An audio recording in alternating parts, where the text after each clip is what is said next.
On Eclipse Day, Citizen CATE will deploy 35 teams of community participants with telescopes, cameras, mounts, all the equipment that you need to observe the eclipse, all the way from Texas to Maine, so that we can make observations of the eclipse of totality in polarized visible light and get about an hour-long movie of totality.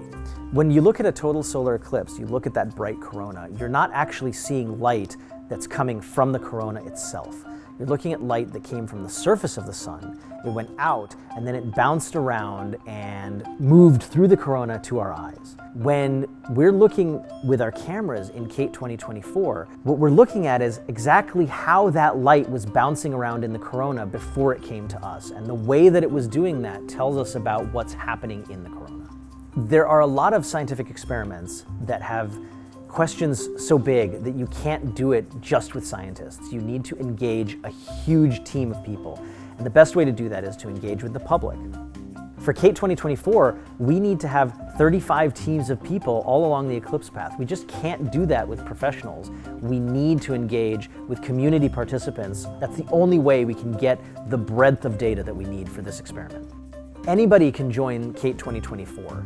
People without a scientific background, people who have never used a telescope. In fact, those are exactly the kinds of people we want on the team because we want to train the next generation of scientists. We want to instill that love of science in people that may otherwise not have an experience like this.